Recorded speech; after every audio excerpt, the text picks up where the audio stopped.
मित्रों नमस्कार। मैं हूं राकेश कुमार। आप देख रहे हैं माता भी। मित्रों, जदयू के विधायकों ने सच पूछिए तो आज सम्राट चौधरी की नींद उड़ा दी है। और अगर भाजपा सम्राट चौधरी को और नीतीश कुमार भी सम्राट चौधरी को सीएम बनाने की सोच रखते हैं, जो नीतीश कुमार ने कई मंचों से उनको ऐलान भी किया कि यही अब संभालेंगे, तो उन सारे लोगों की जो सोच है उस पर सीधे पानी फेर दिया है जदयू के विधायकों ने। और सच पूछिए तो भाजपा और खासकर सम्राट चौधरी के लिए आज की यह जो खबर है यह बहुत झकझोर देने वाली है। खबर क्या है ये समझिए। देखिए, दैनिक भास्कर ने एक सर्वे किया और सर्वे जदयू के विधायकों को लेकर किया गया। जदयू के जितने भी मतलब 85 विधायक हैं, सारे लोगों से दैनिक भास्कर ने संपर्क किया और संपर्क साध कर 5 प्रश्न पूछे गए। उस 5 प्रश्न में जो 85 विधायक हैं उसमें 15 ऐसे विधायक थे जिनसे संपर्क नहीं हो सका। उस 15 विधायकों में 8 ऐसे विधायक थे जिससे तो संपर्क हुआ ही नहीं, और 7 विधायकों ने बात करने से एक तरह से कहें मना कर दिया या चुप्पी साध ली। अब जो 70 विधायक थे उनसे सवाल पूछे गए। सवाल 5 थे। पहला सवाल ये था कि क्या बिहार में बीजेपी के सीएम को लेकर आप राजी हैं? दूसरा सवाल ये था कि क्या निशांत कुमार को बिहार का मुख्यमंत्री बनाना चाहते हैं? तीसरा था कि क्या सम्राट चौधरी को सीएम के रूप में देखना चाहते हैं?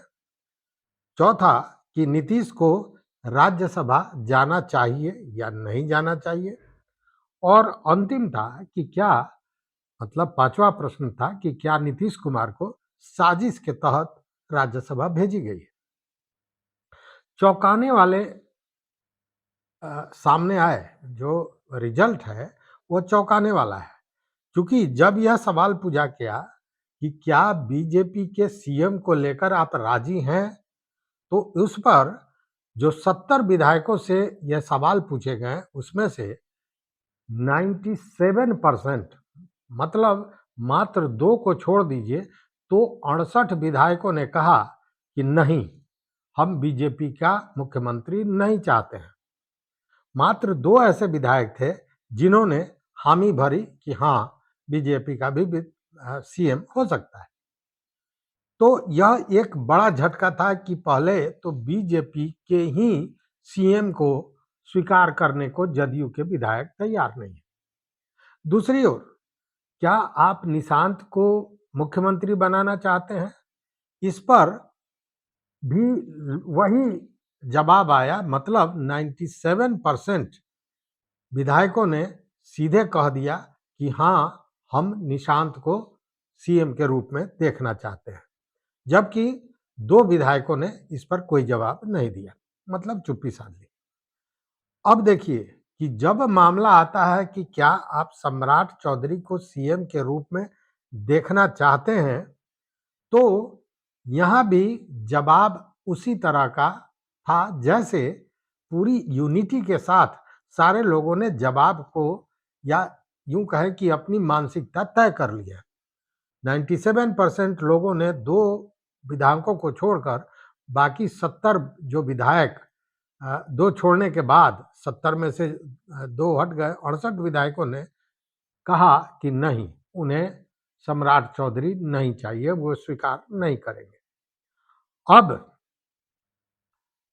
एक दूसरा सवाल यह पूछा गया कि क्या नीतीश कुमार को राज्यसभा में जाना चाहिए और क्या वह बिहार में सीएम बने रहें? तो इस पर 20% विधायकों का यह कहना था कि उनको सीएम बना रहना चाहिए, मतलब उनको सीएम रहना चाहिए, उनको राज्यसभा नहीं जाना चाहिए। जबकि 80% लोगों ने चुप्पी साध ली, कुछ नहीं बोला। अब जो अंतिम सवाल था वो ये था कि क्या नीतीश कुमार को साजिश के तहत राज्यसभा भेजा गया है। तो इस पर विधायकों का ये कहना है कि नीतीश कुमार जितने मजे हुए राजनीतिज्ञ हैं, तो सवाल ही नहीं पैदा होता है कि वो साजिश के तहत बिहार के मुख्यमंत्री का पद छोड़कर राज्यसभा चले जाएं और उन पर कोई साजिश लागू हो नहीं सकता है। वह अपने मर्जी से जा रहे हैं और यह भी उन लोगों का मानना है कि चूंकि 20 वर्षों से बिहार में जदयू क्या ही मुख्यमंत्री रहा है, तो आगे वही होना चाहिए, चूंकि जदयू के मुख्यमंत्रित्व काल में ही बिहार का विकास हुआ है। तब यह जो पूरा सर्वे दैनिक भास्कर का था, इसने कहीं न कहीं भाजपा की नींदें उड़ा दी है और सम्राट चौधरी को तो यह स्पष्ट लगेगा कि अब जो एनडीए है, तो एनडीए के सबसे बड़े घटक दल, मतलब भाजपा के बाद सबसे बड़ा घटक दल तो आज के दिन में, या यूं कहे कि भाजपा के बराबर लगभग जदयू हो गया है, चूंकि 89 भाजपा का संख्या है विधायकों का, जिसमें से एक अध्यक्ष पद में चला गया। नितिन नवीन ने इस्तीफा दे दिया विधानसभा सदस्य के पद से। उस स्थिति में 87 भाजपा के पास है और 85 जदयू के पास है, मतलब कि लगभग बराबर है। उस स्थिति में अगर आधे लोग विरोध कर रहे हैं, एक तरह से ये विरोध ही हुआ, इसको दूसरा क्या कहेंगे। दूसरी बात कि इस सर्वे ने यह भी संकेत दे दिया कि जो ये लोग कह रहे हैं कि जदयू टूट जाएगा, ऐसा कुछ नहीं है, क्योंकि जदयू में आपसी सहमति है। यह भी चर्चा बहुत से विशेषज्ञों ने, जो राजनीतिक विश्लेषक हैं, उन लोगों ने किया कि ठीक है, राज्यसभा में जा रहे हैं नीतीश कुमार, सीएम का पद छोड़ने जा रहे हैं, जदयू के लोग नहीं चाहते हैं कि वह जाए। इस पर नीतीश कुमार तो चुप है, लेकिन आखिर ये विधायक क्यों चुप हैं, इनकी बोलती क्यों बंद है, यह क्यों चुप्पी साधे हुए हैं। लेकिन अब इस सर्वे ने उस चुप्पी का भी खुलासा कर दिया कि चुप कोई नहीं है, अंदर खाने सारी चीजें चल रही है।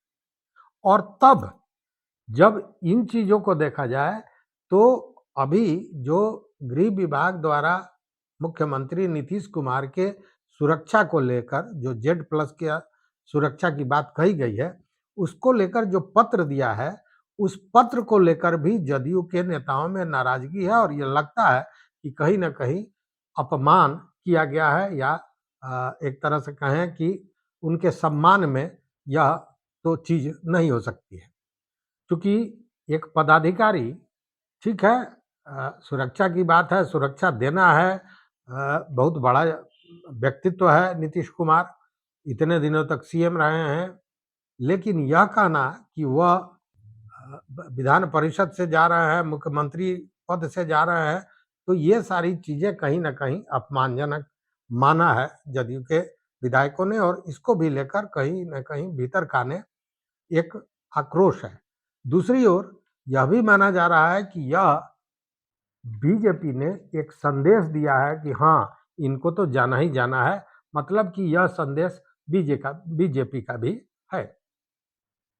अब जरा यह देखिए कि इसी बीच जो चर्चा चल रही है कि SLP सिंगल लार्जेस्ट पार्टी बनाने का मुहिम जदयू का चल रहा है, ऑपरेशन तीर चल रहा है, तो कुछ लोगों ने इस पर क्वेश्चन मार्क उठाया कि आखिर क्यों। लेकिन इन सारी चीजों को देखने के बाद लगता है कि निश्चित रूप से यह ऑपरेशन चल रहा है और सिंगल लार्जेस्ट पार्टी बनाने की मुहिम जारी है, और निकट भविष्य में यह देखने को मिल सकता है कि जदयू सबसे बड़ा पार्टी एनडीए का हो सकता है, क्योंकि वहाँ 87 विधायक रह गए हैं भाजपा में, और इसमें अगर केवल मात्र 4 जो कांग्रेस के विधायक बताया जा रहे हैं कि नीतीश कुमार के संपर्क में हैं, वह भी अगर चले आते हैं, तो 85 से इनका 89, 89, मतलब भाजपा से 2 की संख्या ज्यादा हो जाएगी और लार्जेस्ट पार्टी बन जाएगी। वैसी स्थिति में अगर ऐसी परिस्थिति बनती है कि बिहार में सरकार बनाने के लिए राज्यपाल को अगर बुलाना पड़े, तो उस स्थिति में सिंगल लार्जेस्ट पार्टी जदयू होगी, तो जदयू को ही बुलाना पड़ेगा अगर कुछ गड़बड़ हुआ एनडीए में तो। तो यह भी स्थिति कहीं न कहीं साफ दिखाई दे रही है। दूसरी बात कि यह जो सर्वे आया है, जो दैनिक भास्कर ने किया है, इसके बाद जो ये बातें हो रही हैं कि नीतीश कुमार 9 तारीख को दिल्ली जाएँगे, 10 को वहाँ शपथ ग्रहण करेंगे राज्यसभा सदस्य के रूप में, 11 को संभवतः प्रधानमंत्री जी के साथ उनका भेंट होना है, वह 12 को लौटने वाले हैं और 12 को पटना लौटेंगे। उसके बाद एनडीए विधायक दल की बैठक 15 तारीख को होनी है। 13 तक खरवास है, इसलिए 13 तक कुछ होने नहीं जा रहा है। उसके बाद पहले ये जदयू के विधायक दल की बैठक करेंगे और उसके बाद एनडीए के विधायक दल की बैठक होगी जिसमें नेता चुना जाएगा। लेकिन इसका कहीं न कहीं खाका तैयार हो जाएगा जदयू के विधायक दल के बैठक में ही। क्योंकि तब तो कहीं न कहीं जो विधायक हैं, जितने भी विधायक हैं, 85 विधायक हैं, वो अपनी बात बताएँगे, वो बात कहेंगे और अगर तब उनके दबाव में, उनके आग्रह पर, उनके निवेदन पर नीतीश कुमार का मन बदला, तो पूरी राजनीति बदल जाएगी। मतलब उस स्थिति में या तो जदयू का मुख्यमंत्री होगा, निशांत कुमार मुख्यमंत्री होंगे या फिर नीतीश कुमार की सारी शर्तें माननी पड़ेगी बीजेपी की। हालाँकि बीजेपी के एक मंत्री हैं मदन सहनी, जो समाज कल्याण विभाग के मंत्री हैं, उन्होंने भी इस ओर इशारा किया है और उनका ये कहना है कि सम्राट और निशांत की जोड़ी हिट रहेगी। तो सम्राट और निशांत की जोड़ी, अब यहाँ भी एक प्रश्न है कि सम्राट क्या और निशांत क्या? हालाँकि बाद में उन्होंने यह भी कहा कि निशांत उप मुख्यमंत्री हो सकते हैं, इस तरह की चर्चा है। तो अगर सम्राट चौधरी को ही लोग मान रहे हैं, बीजेपी के लोग मान रहे हैं कि सम्राट चौधरी को ही मुख्यमंत्री बनाया जाएगा, जबकि जो जदयू के विधायक हैं, उसमें से 97% विधायक सम्राट चौधरी को मुख्यमंत्री के रूप में नहीं देखना चाहते हैं। कहने का मतलब है कि जितने भी कयास लगाए जा रहे हैं कि मुख्यमंत्री कौन होगा, हालांकि बीजेपी से भी मुख्यमंत्री के दावेदारों की कमी नहीं है, बावजूद जितने भी कयास लगाए जा रहे हैं, उसकी परिणति या वो जो फलाफल आने वाला है, वो स्थिति स्पष्ट हो सकेगी जिस दिन जदयू विधायक दल की बैठक होगी, मतलब 14 तारीख के बाद। 15 तारीख को संभवतः यह बैठक हो सकती है। तो देखते हैं कि उस बैठक में क्या होता है। और लेकिन इतना तो सच है कि जदयू के विधायकों ने सम्राट चौधरी और भाजपा की नींद उड़ा दी है। तो इस प्रिय वीडियो पर आपका क्या मत है, आपका क्या विचार है, जरूर कमेंट बॉक्स में बताइएगा। देखते रहिए मत अभिमत। मित्रों, चैनल पर नए हो तो सब्सक्राइब कीजिए, लाइक कीजिए, दोस्तों के साथ शेयर कीजिए और अपना विचार जरूर दीजिए। बहुत बहुत धन्यवाद। कोटिशाह आभार।